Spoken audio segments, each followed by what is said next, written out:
and welcome this evening. It's very nice to see you all here this evening, blowing in from the outside.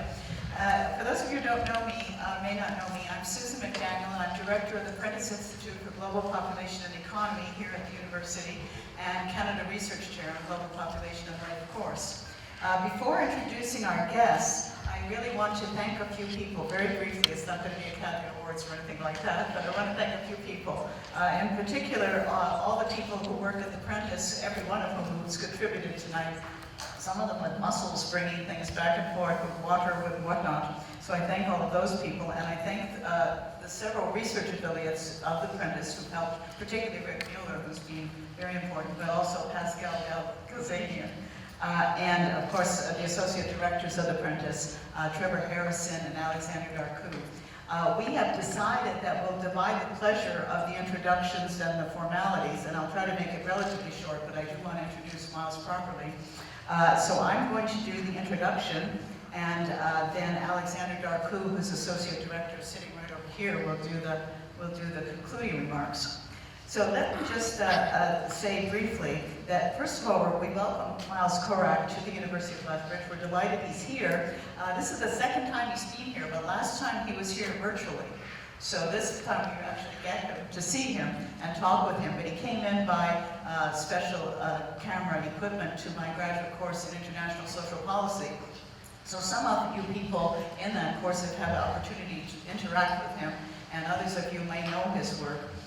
So this is his second time here, and I hope it will be a third and a fourth time he'll come back, because he rather likes the coolies. He thinks that's kind of neat, which I do too. So the Prentice Institute is delighted to welcome him here. Miles Corak is a full professor of economics with the Graduate School of Public and International Affairs at the University of Ottawa, where he's been for since 2007. He teaches, very interestingly, principles of economics in a way relevant for public policy. So that's quite a trick, but he does it well, I'm sure. He was at Stats Canada for a very long time, Statistics Canada for a very long time, and that's when I first met him, when he was working there. In fact, I had the pleasure of giving a paper at a conference that he organized way back when, I don't remember when it was, mid-90s maybe, on intergenerational relations, and it was the beginning of some quite amazing work that he's done on that.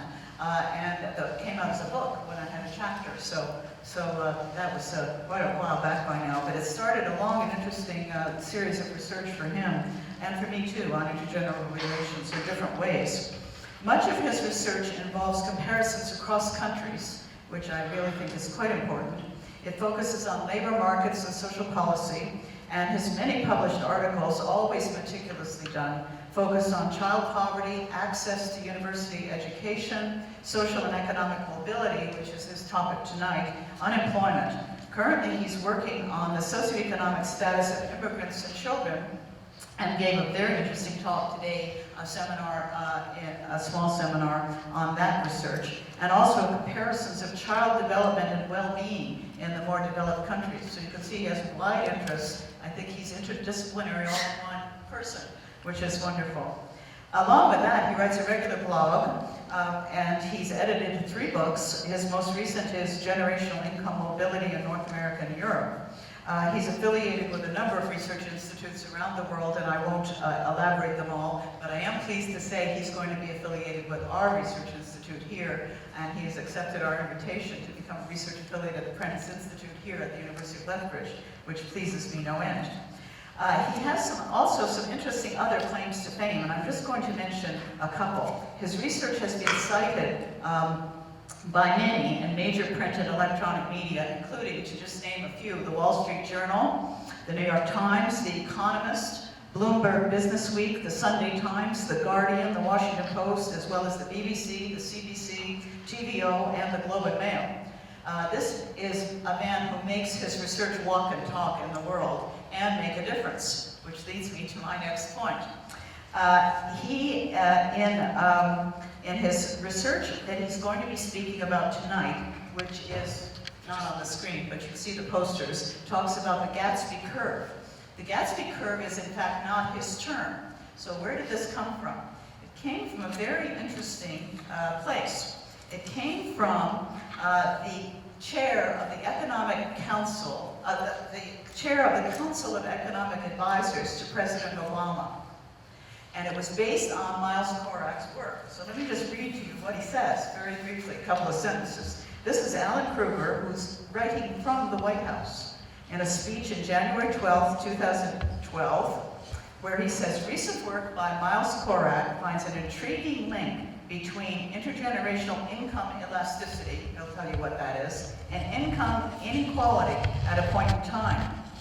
Countries that have a high degree of inequality also tend to have less economic mobility among generations. And then he goes on to say, I call this the Great Gatsby Curve. So this came from the White House. So Miles Corak's work clearly has a big influence, and this is evidence of it. Miles did tell me when he got an email from the White House, he wasn't sure it was spam, but clearly he has friends in high places. So I ask you to welcome Miles Corak. I know this will be a very interesting talk, and I'm delighted you could come out for it. Thank you.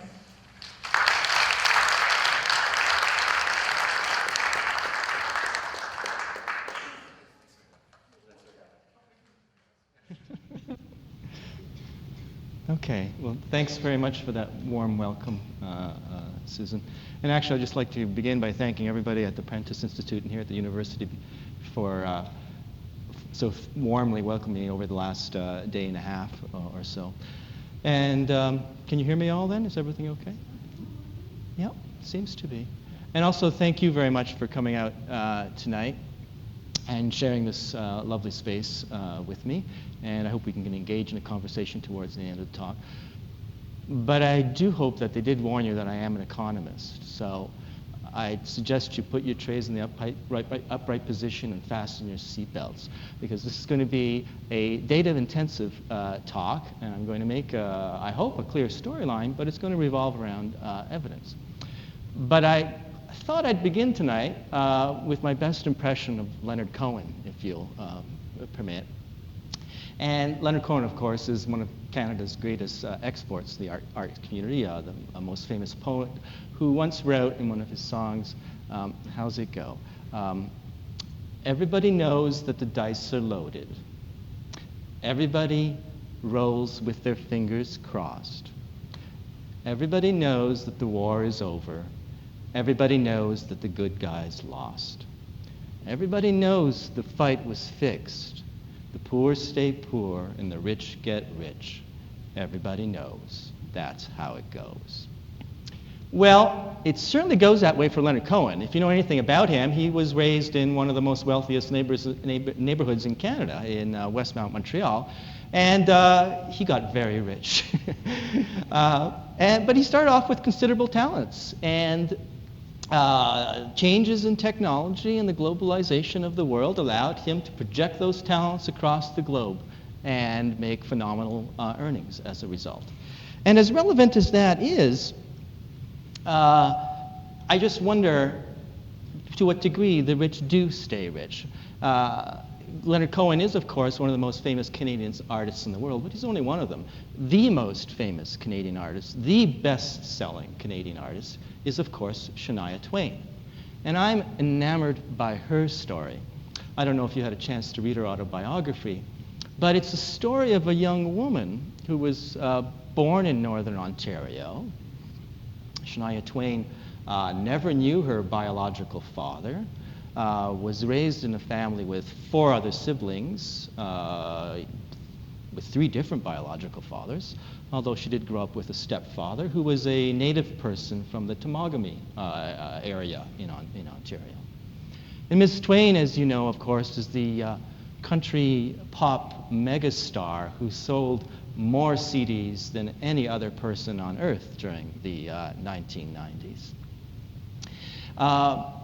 But it is not an exaggeration to suggest that she was raised in very humble situations, certainly not Westmount, Montreal. She talks about having her family continually moving, having apartments in the basements of houses with dirt floors, and going through all these trials and tribulations as a child. And yet somehow, through perseverance and energy, she went from the very bottom, the very, very bottom of the Canadian social, the Canadian ladder determining social status, to the very top of the ladder globally. That's certainly one case in which the poor didn't stay poor, to use Mr. Cohen's words. And so what this talk is going to be about, it's going to be about this type of mobility. Do the poor stay poor across generations? Does one generation of poor families, are they predisposed to raise the next generation of poor? And do the rich stay rich across generations? Okay? And I'm going to argue that the degree to which you see this kind of mobility across generations varies a lot, and it varies in particular ways. So maybe I could start the talk with 3 facts that are going to motivate 3 questions. The first fact, which I've just stated, is that generational earnings mobility varies. And so what you see in this picture, what these bars are, represent the earnings advantage that a child gets, or rather how sticky earnings are across the generations. When you see a figure of 0.5 here or so for countries like the United Kingdom, Italy, and the United States, it means that if your father was making twice as much money as my father, your father was making 100% more than my father, you will end up making 50% more than me. Okay? That swamps all kinds of other earning advantages that we're used to talking about in labor economics. It's much larger than anything we could attribute to male-female wage differentials and gender discrimination in the labor market. It's much bigger than the union, non-union wage differential. And it's worth, depending upon estimates, 4 or 5 extra years of schooling. That means there's a lot of stickiness in the earnings of a family across generations. If my father is rich, I will tend to be above average as well. Okay? Similarly, this figure suggests that if my father or my parents had earnings well below the average, it's very likely that I'm going to have earnings well below the average as well. That's the case in the United Kingdom, Italy, and the United States, but the degree of stickiness, if you will, is very low in other countries. In Finland, Norway, and Denmark, it's only about 15 or 20%.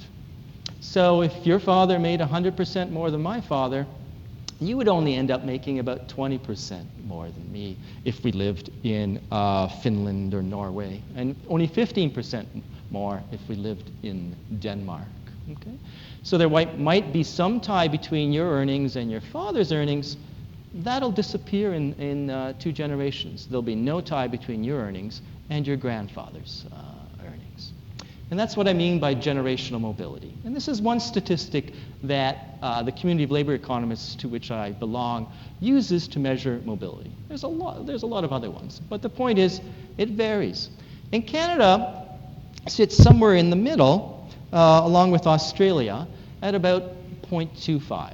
Every percentage point increase in the father's earnings increases the child's earnings by 1/4 percentage point in Canada. Okay? The first question this fact motivates for me is, so what? Does this require public policy intervention? Okay? And I want you to keep that in mind as we proceed through the discussion tonight. The second fact is that while generational earnings mobility varies, it varies in a particular way. Mobility is lower where inequality is higher. So now as we move in a vertical direction up here, I've labeled those statistics I just showed you in the previous graph. The further up we go, the more sticky earnings are across the generations, the less mobility there is. Okay? And if we move in this direction horizontally, we are moving towards more inequality at a point in time. Finland, Norway, and Denmark don't have a great deal of inequality, and they don't have a great deal of stickiness in that inequality across the generations. Okay? Whereas the United Kingdom and the United States and Italy, as we suggested, about 50% of earnings gets transmitted across the generations. And when these children were being raised, these were relatively unequal societies. Okay? And this, as Susan pointed out, is what Alan Kruger called the Great Gatsby Curve. And some communications officer in the White House must have done that, because at that time I think they were thinking of, everything was Great Gatsby in the news, and I think they were going to release the Great Gatsby movie, but they ended up delaying it. But anyways, it's become famous as the Great Gatsby Curve. And what it says is that the higher the degree of inequality, the more that inequality gets passed on across generations. Canada sits in sort of a middling position on the Gatsby curve, with moderate levels of inequality and moderate levels of intergenerational mobility. Okay? This is interesting, but it's only description.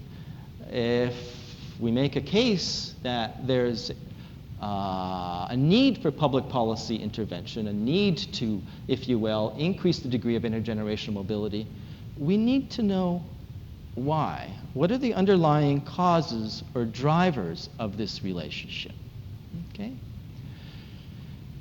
If you look at some of the debate that occurs in the United Kingdom, and I think the debate there is probably the most advanced in the industrialized countries and the most mature, they accept the fact that they sit at this point of the Gatsby curve.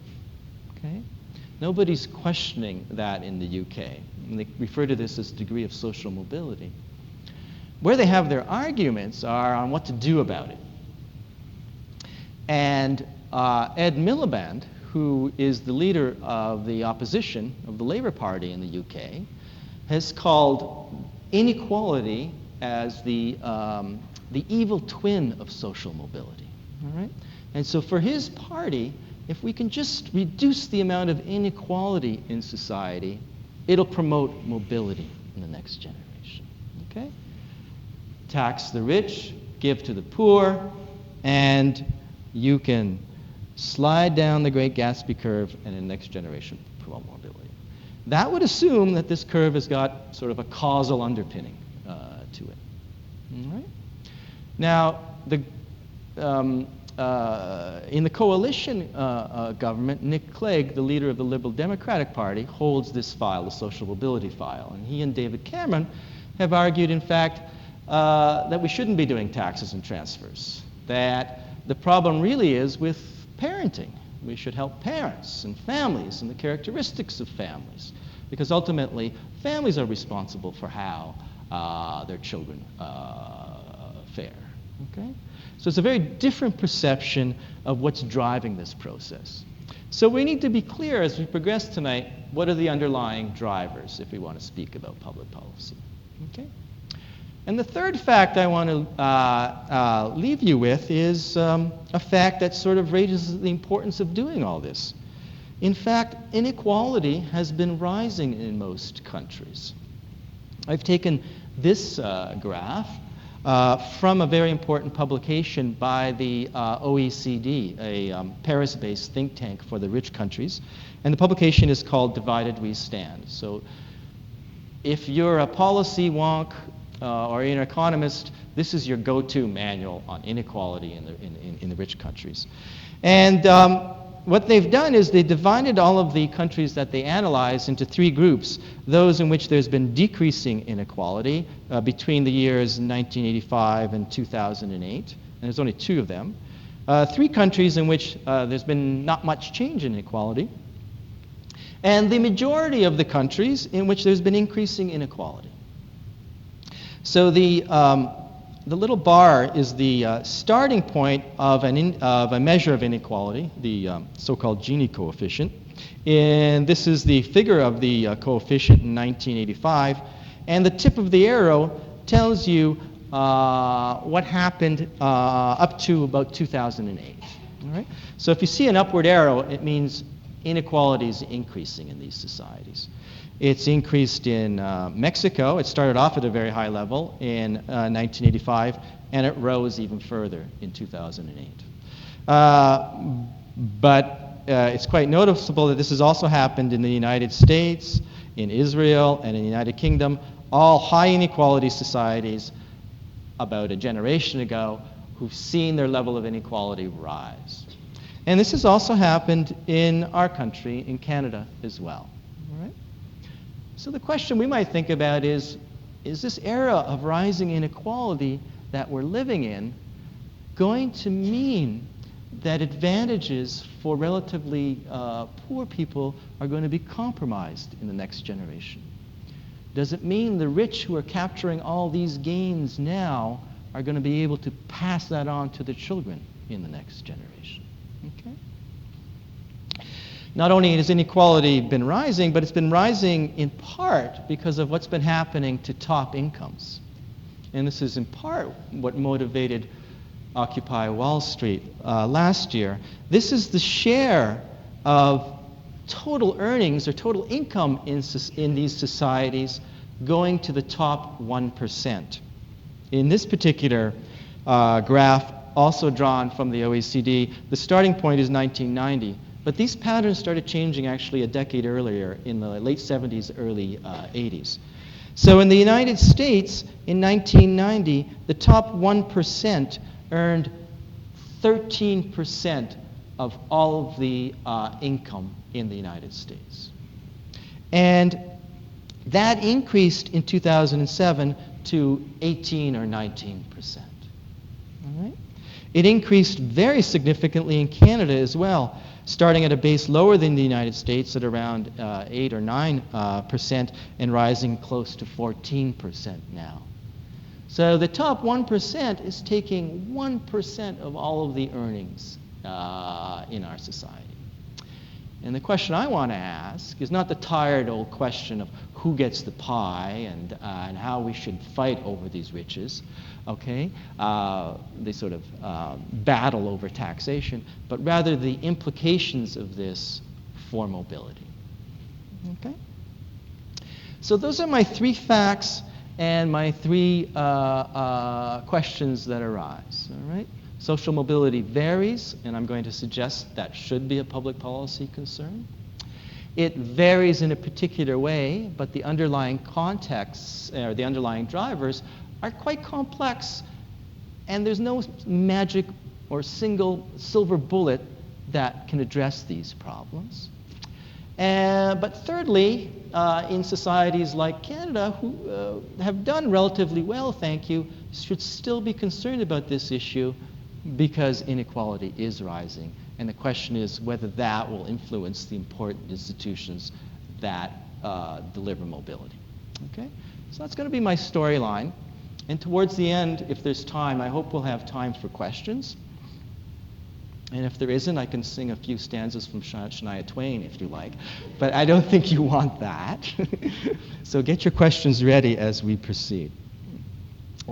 First, I just want to tell you a little bit about this important marker or measure of intergenerational mobility. Economists call it the intergenerational earnings elasticity, but it's the percentage change in a father's earnings that is related to the percentage change in the child's earnings. It's expressed in these percentage terms, so it's a relative measure. Okay? If my father was relatively below the average income, will I be relatively below my average income in my generation? Okay? The cross-country comparisons, frankly, are often limited to fathers and sons. So that's one big drawback here. I want to maximize the number of countries I have in this exposition. And when you read the literature, there's a lot more discussion of the transmission between fathers and sons. Just because it's a simpler process. Labor market participation rates of women have increased tremendously. So to relate mothers to daughters or fathers to mothers is not going to get you a clear signal. But the literature has developed, and the other thing that's important is also how the marriage market works and family income. And so there's a literature there, and it's quite substantial, but it's not enough to get me 22 odd countries in this data set. So just keep that in mind. And the other thing, when you start engaging in sort of more political debate over this issue, as you as I've sort of witnessed and seen in the United States, one of the counterattacks here is to start throwing mud at the data and to suggest that relative differences don't really matter. It's absolute differences, okay? It's not where you fit in the wrong, it's the fact that you're making more than your parents, okay? And that's a different perspective, and I think it's a rather weak litmus test of how social status is transmitted across the country. So I'm just going to focus on this relative measure because, frankly, I think it's the right one for these purposes. I want to know how inequality is transmitted across the generations, and that's the indicator I'm going to use. Okay? But philosophers also speak and warn us about drawing policy recommendations from these simple statistics. And there's a very well-developed literature on equality of opportunity. So I think the point of this slide is to suggest that there's no optimal degree of stickiness across the generations. It's going to depend upon how we view this process. Okay? And the statistic I'm using may well be related to something called equality of opportunity. Okay? But as I suggested, it's important to appreciate the underlying reasons. And one philosopher, John Romer, has defined equality of opportunity as meaning inequities of outcome are not defensible when they are the result of different circumstances. Okay? So the trick here is to define circumstances. When you get into this political debate, we want to draw a line between personal effort and circumstances. Okay? Shania Twain faced some very unjust circumstances in her life. Okay? Her family needlessly could not put food on the table on a weekly basis. All right? That is probably a circumstance that will influence that child. That's not her personal responsibility. Right? However, to some degree, what Shania Twain made of her life reflected choices she made. All right? She didn't go off the rails. All right? She didn't use drugs. She didn't become a teenage mother. All right? Things that can get you into a trap. She made some choices. All right? But where you draw the line between effort and circumstance is not clear. But it matters very much for how you're going to view these statistics. If we can identify circumstances that influence a child's outcome, we should equalize those. We should ask the state to somehow compensate the individual for having to carry this burden, okay? For having to start behind the starting line. But what playing field should we level? That's the question here. You can imagine living in a society in which access to jobs and access to important sources of human capital like health care and education are determined by connections. All right? If you have the right connections, you can jump the queue. Right? I think we're having a discussion of that here. All right? All right? I think most citizens, upon reflection, would not want to live in a society in which the job you get depends upon your father having connections. Okay? A society characterized by nepotism. We might, I think, you'd find a majority case for leveling that kind of playing field. But parents do all kinds of things for their children, and they invest in all kinds of ways. We could imagine another playing field. Maybe we should level the playing field of parents influencing the skills, the beliefs, and the motivation of their children, either through their monetary resources or their non-monetary resources. Okay? Shania Twain's father, all right, was a native person. He lived off reserve, and he was not going to collect welfare. He made a choice that he was going to be independent. Okay? She talks about that over and over in her autobiography. That must have left that child with something about personal responsibility. Okay? So if some of us are fortunate enough to live with parents with these types of attitudes and others aren't, is that a circumstance that we should also level? You can see we're going to get into a gray area. Yeah? At the very other extreme, I mean, parents get all kinds of things, children get all kinds of things from their parents, and some of those traits are transmitted genetically. All right? Beauty is transmitted genetically, say, or height is. And if the labor market values beauty, if it values height over time, well, we shouldn't be surprised that there is a stickiness between a parent and a child's earnings. But I don't think most people in the rich countries would ever want to level a playing field in which genetic endowments should be equalized, if you will. Okay? So you can sort of see the two extremes here, and where quite reasonably different societies will have different value judgments on the degree to which they would want to level playing fields. All right? So this is important, okay? And it's important to appreciate these underlying drivers, because then that might help us depict the kinds of circumstances people are facing. All right? And there's not going to be one answer to this. So let me then move, after this little excursion into philosophy, to a potential policy goal. It's in this early literature, some people very quickly suggested that an intergenerational elasticity of zero, no relationship between parent and child earnings, should be a goal for policy.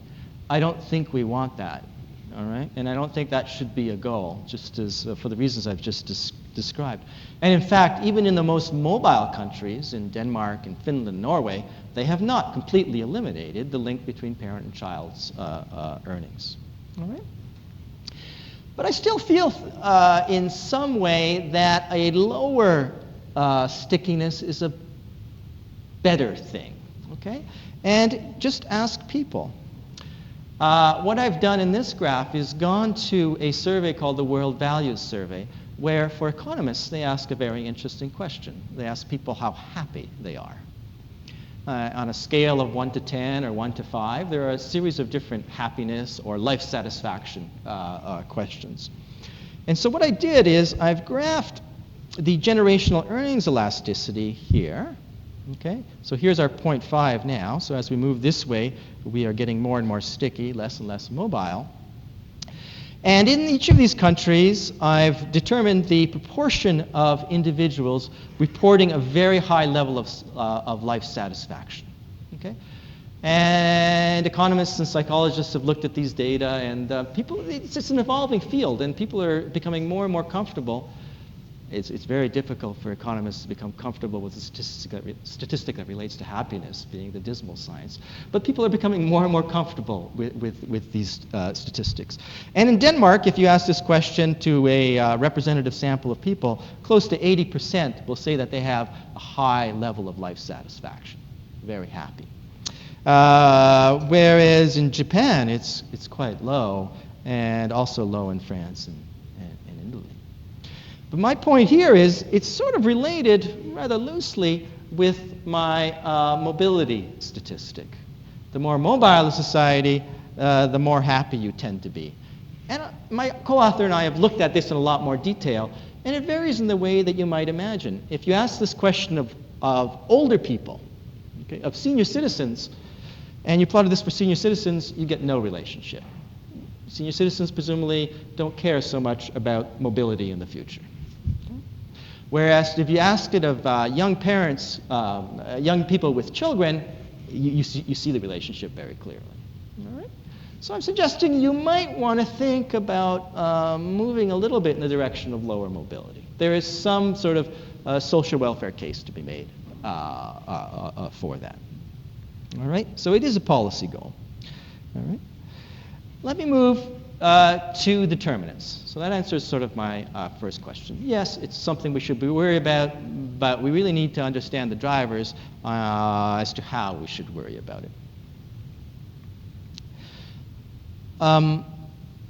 Public policy plays a role, social choice plays a role in determining social mobility. And the way to gauge or to evaluate public policy is how progressive it is. Public policies that are of relatively more advantage to the disadvantaged promote upward mobility. Okay? They offer insurance for families that buffers them from shocks from the labor market. All right? Earnings go up and down for all kinds of reasons. People suffer unemployment, they lose jobs, they find jobs. The welfare state is a grand insurance scheme that helps smooth that out for people that can't self-insure or don't have as much income. Public policies also invest in human capital. All right?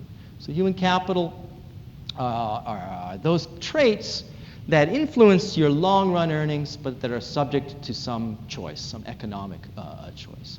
Health, education, migration, these are all aspects of human capital.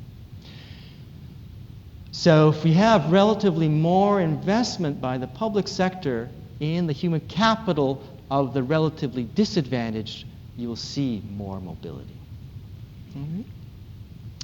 But public policy can be designed to be of relatively more advantage to the advantage, and it can reinforce the tendency in the market for inequalities. And this is more likely in unequal societies. So it's not public policy on its own that's going to determine the degree of mobility. There are other deeper forces, and the two important spheres, of course, are the family and the labor market, and how public policy interacts with them. So I think, and I believe, that the family is probably the most important influence on the directions a child will take through life. All right? Families with more human capital tend to invest more in their children. They do that for a couple of reasons. So when I use human capital, just think, perhaps to make it concrete, education. More highly educated families invest more in the education of their children. One, because they have more resources. The more education you have, the likely that you are more rich, and therefore you have more money to invest in your kids. All right? The other reason is the higher the other reason has to do with non-monetary sources of investment. So if you have more human capital, you probably have more social connections, you probably are more forward-looking, you also use these traits, and you pass these on to your children, and you allow your children to exploit these advantages as well. Okay? Families with more children invest less in each child. So here I mean sort of number of children per parent. All right? So if you think of a child being raised in a single-parent family, that child has a certain amount of non-monetary resources in the investment of the parent's time. But think of the same child raised in a two-parent family. There's just more time. There are more hands. All right? All right? The larger the family, the more thinly spread out are the family resources across all of the siblings. This is the way economists think. Okay? So family is very important. That's a very important sphere. But families interact with other institutions in our society, and principally they interact with the labor market, and also the structure of some institutions that determine human capital investment. So, with respect to the labor market and these institutions, if there's an increase in the cost of human capital, less will be invested in the child. If a child has to walk 3, 4, 5 kilometers to get to a school, in that country there will be less schooling. All right? If a child's family has to pay high tuition fees, all right, to get into a good school, there'll be less quality of investment that goes on in that society. Okay? Finally, if labor markets are very unequal, you will see less generational mobility. And in this literature, a marker for inequality in the labor market is the return to human capital investment, the return to education. All right?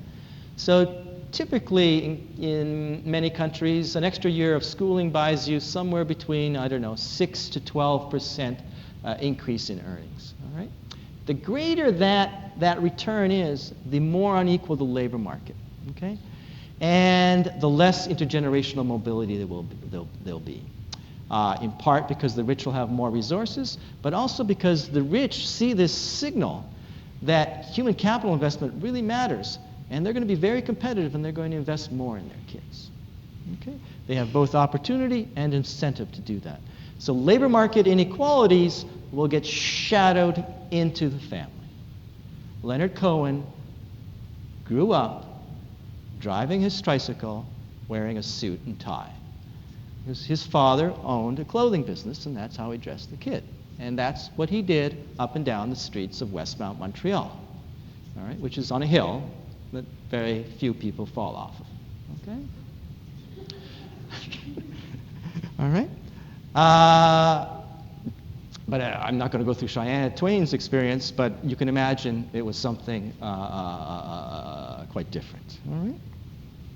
And finally, as I suggested, the state can be designed to let those labor market inequalities become shadowed or echoed in family experiences, or it can be designed to buffer the least advantage. And that's a social choice we make. All right? So here is some evidence around those three sets of drivers.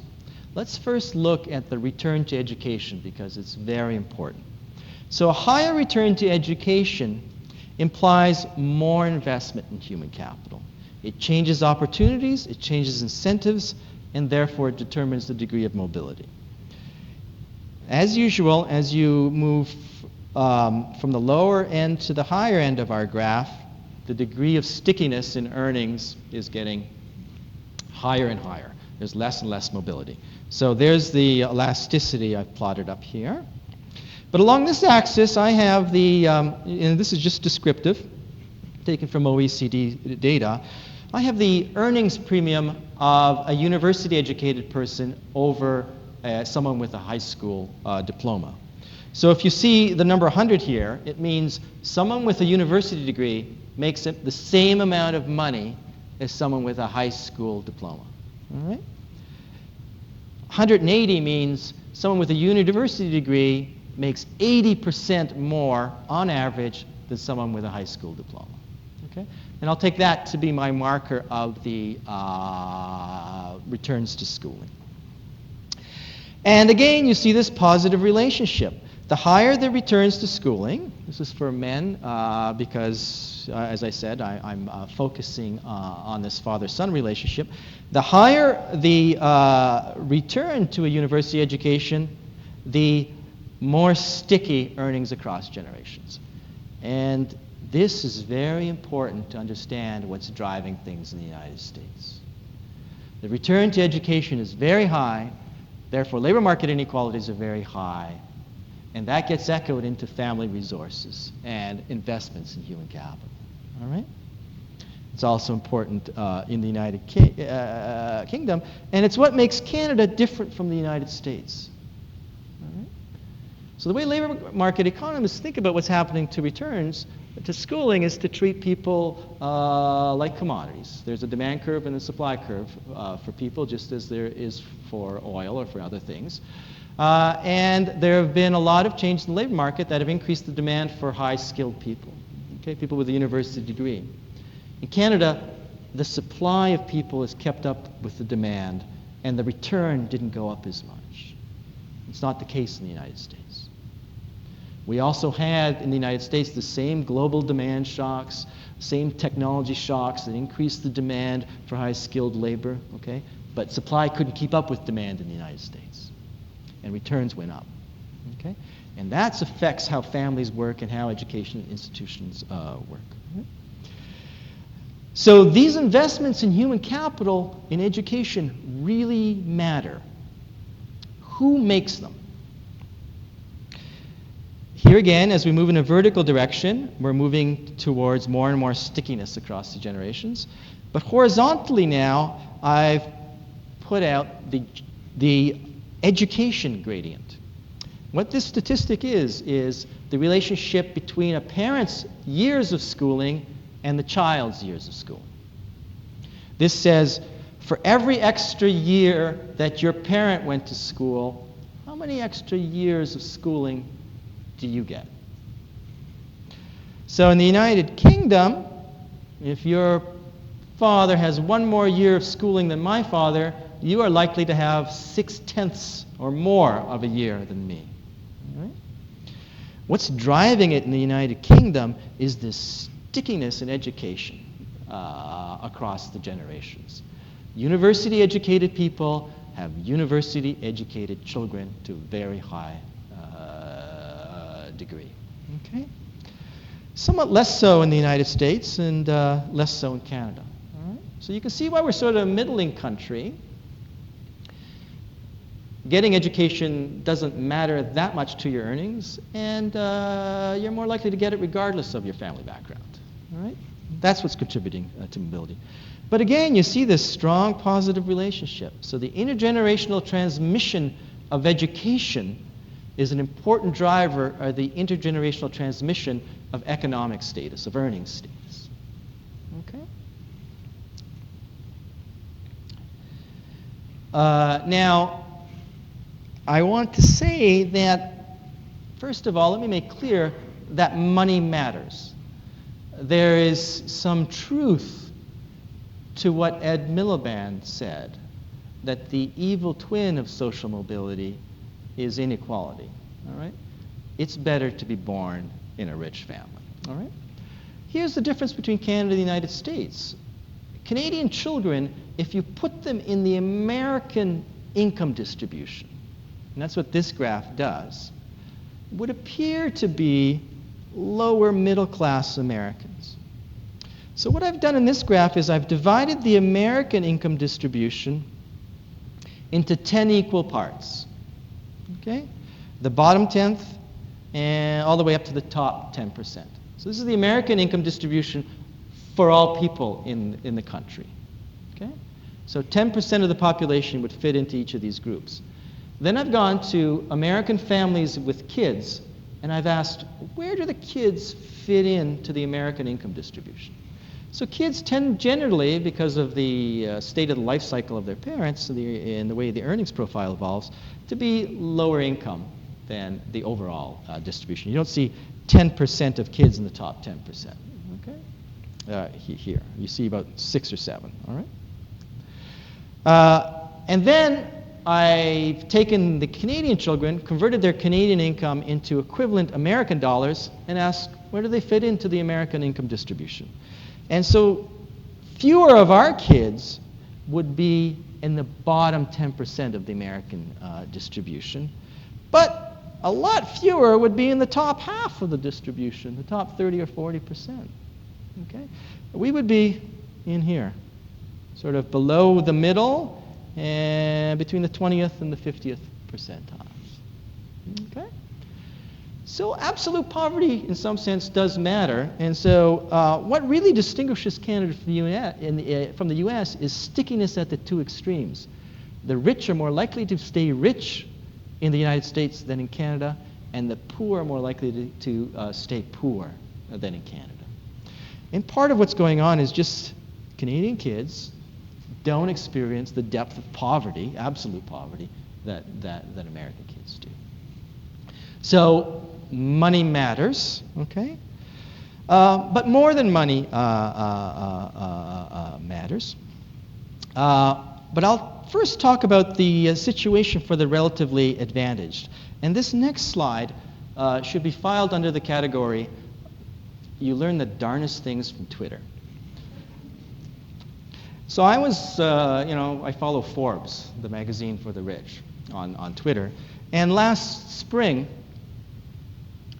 an enterprising reporter, at the time that the new wave of university graduates were coming onto the market, asked, well, what are the 10 new occupations that university graduates are getting now that didn't even exist 10 years ago? All right? And some of these, I think we would be able to guess. Being an app developer, that didn't exist 10 years ago. And yet, these new graduates were flooding into being app developers. Market research data miner, I like that one. Social media manager. These are other occupations that didn't exist 10 years ago. But the one that struck my eye was educational or admissions consultant. And this is how the reporter described an education or admissions consultant. When a set of affluent parents watch their toddler stack his or her first set of blocks, they're not lost in a moment of cute. They're strategizing their child's likeliness of getting into the right preschool. These moms and dads will stop at nothing to secure the best education for their kids, which for many includes hiring an educational or admissions consultant to help ease the process of interviewing and testing into schools from preschool to college. Admissions consultants can be paid thousands of dollars for their skills, which often include personal connections with school administrators. All right? So there's a lot of competition for kindergarten spaces on the Upper East Side of Manhattan. Okay? And the price goes up. These, I was at I have to tell you this story. I was at this dinner party once. I had a short sabbatical at a prominent university in the United States, and I was at this dinner party, and amongst them was a famous economist who turned to me and said that his son is doing very well on Wall Street, making $10 million a year. I said, oh, really? That's nice. But it's astounding how much he has to pay for kindergarten to get his kid in the right school. So this does happen. It's a little bit alien to Canadians' ears, but it goes on. But this is just anecdote. So here's some real data. Families with more money invest more in their children, and they enrich their children's lives outside of formal schooling too. And so what I've done here is I've taken this graph from a recent publication by the Russell Sage Foundation, a nice book called Wither Opportunity, which talks about the schooling system in the United States.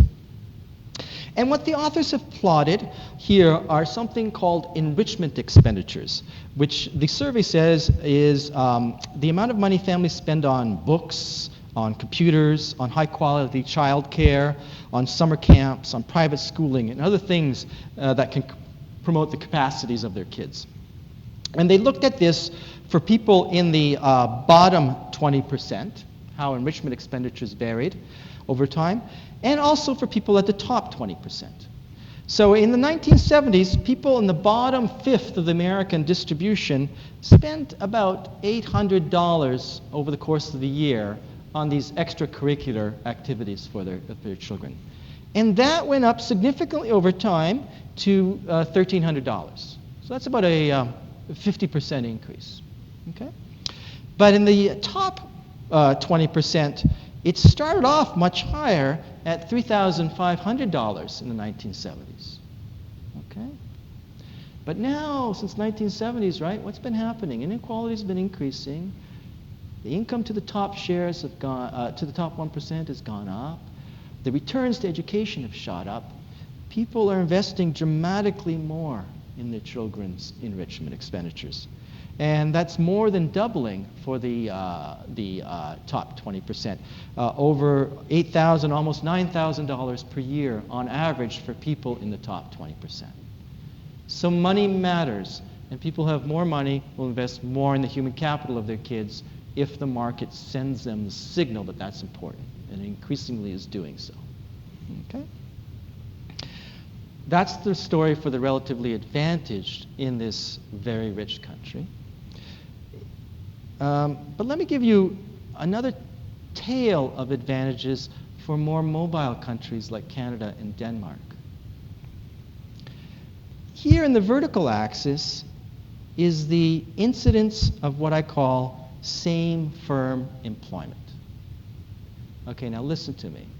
This is the chances that you, as a young adult, have worked at some point, okay, for the very same employer that at some point employed your father.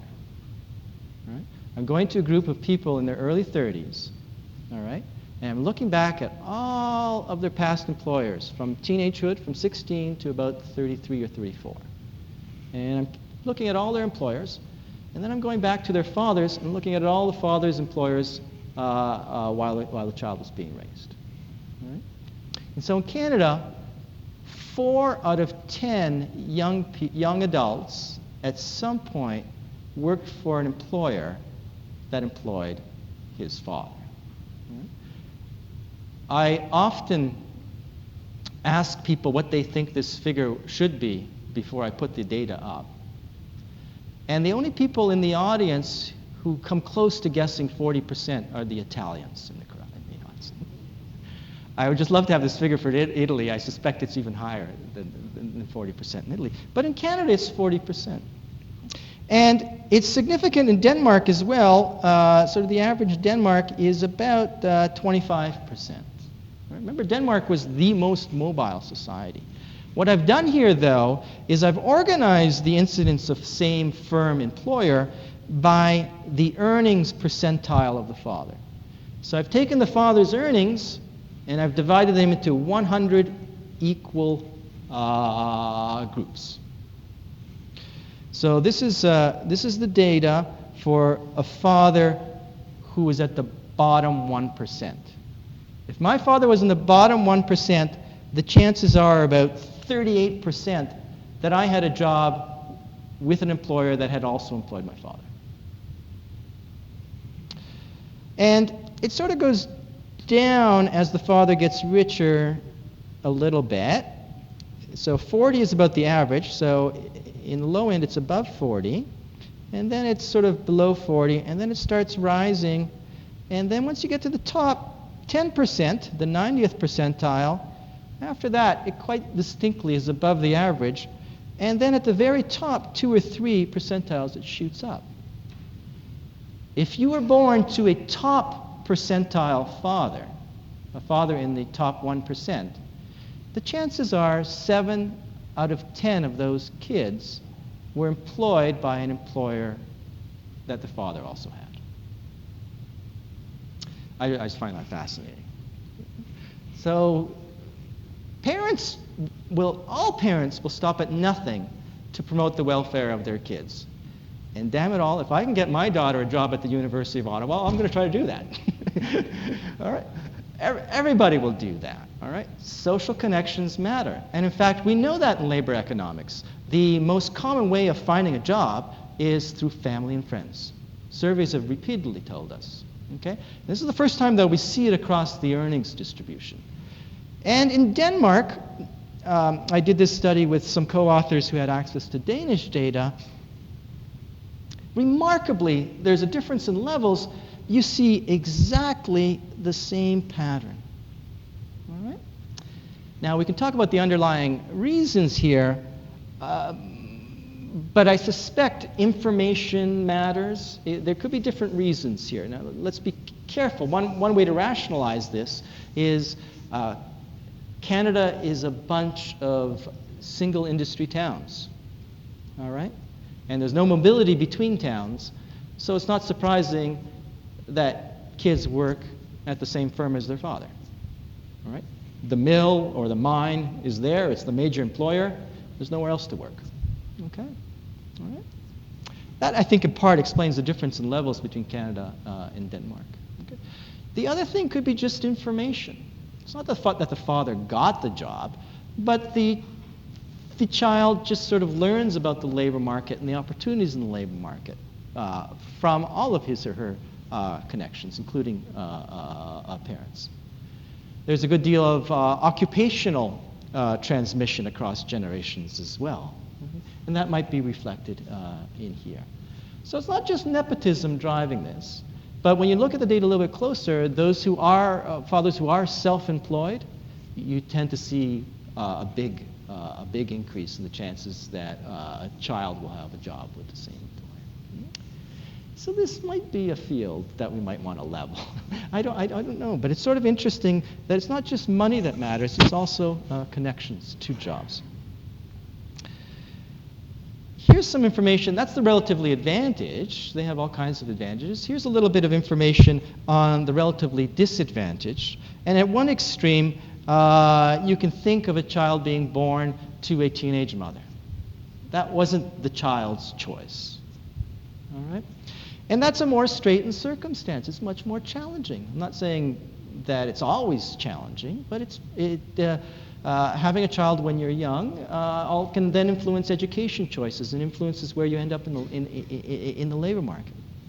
So this is the teenage fertility rate per 1,000 in 2008, and here's the degree of income inequality.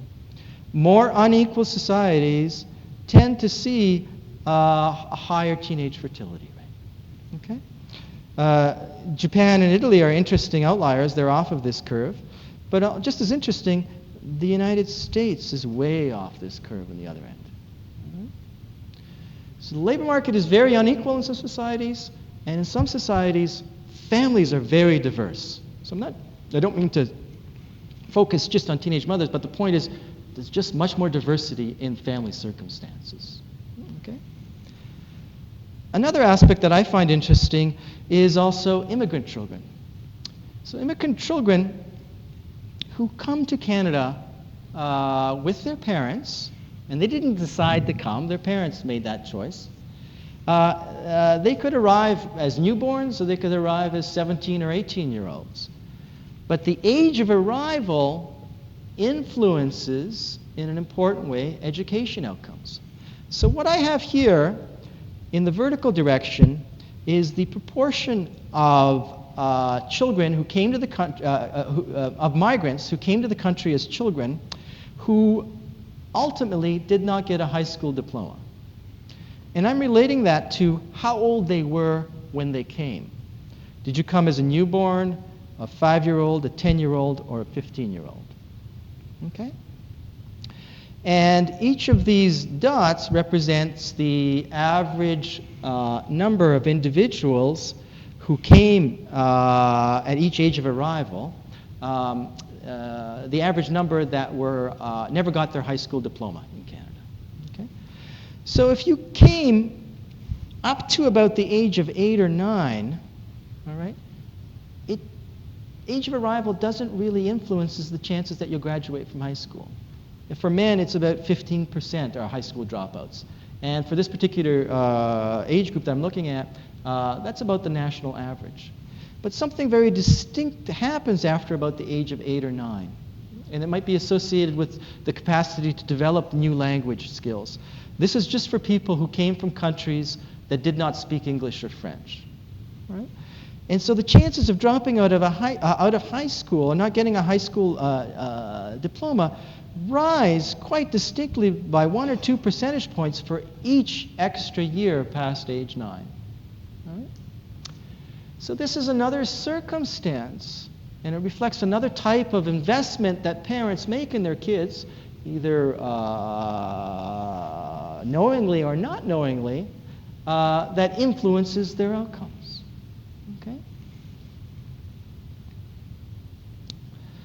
So what I'm trying to suggest in this part of the talk is that families, labor markets, and public policy together determine the well-being of children. And I'm going to suggest that the capacities of families have been stretched over the last 20 or 30 years. And there's a significant risk that children are going to fall into monetary and non-monetary poverty. Labor markets, as we began in this discussion, are more polarized. And they're particularly more polarized for young people trying to get their foothold in the labor market, trying to start their family. Okay? These parents can have a hard time of it. But I want to argue as well that when you look at the data over a 20 or 30 year period, families have done everything they can to adapt to this new reality in a way to protect or buttress the capacities of their children. The age at first birth has gradually gone up. Parents are having children at an older age. Marriage has been put off. Okay? We've seen fertility and teenage motherhood fall. Education has gone up dramatically. And people are working more intensely, and both parents are more and more likely to be working. So families are on this treadmill, all right? They're having fewer kids, having them later, and doing everything they can to support them. At the same time, over a long sweep, and here I'm talking about mostly Canadian and American history in public policy, government policy hasn't moved to become a relatively more advantage to the disadvantage. It's basically stayed neutral. Even in Canada, if you look at some of the changes made in the early 90s, there were severe cutbacks to social programs. Some of these were reintroduced through the National Child Benefit and all that, but the net effect, actually, when you look at it over a longer horizon, didn't make things a lot more generous for young families. So you can see families are being stretched, all right? The state is not sort of buffering them as much from a more and more polarized and unequal labor market. All right? I sort of moved to a series of sort of policy discussions, but I think I've sort of talked on too long, and I'll skip over that. So let me just sort of summarize my major message. And then we could perhaps open it to question and answers, and we can revisit those things if you like. I've tried to argue in this talk that social mobility as measured by generational earnings mobility varies across the rich countries, and that this variation should be a public policy concern. I've also suggested that it varies in a particular way. It varies with cross-sectional inequality. But inequality, monetary inequality, is not the sole cause. Okay? It's as much as a signal of a whole set of forces associated with family, market, and state. So I don't want to say that money doesn't matter, but it's not the whole thing. Okay? Finally, I suggest that with growing inequality, the more unequal societies will likely not experience, and I'm being cautious here, more mobility without concerted and effective public policies. And those are the messages I'd like to leave you with tonight. Thank you very much.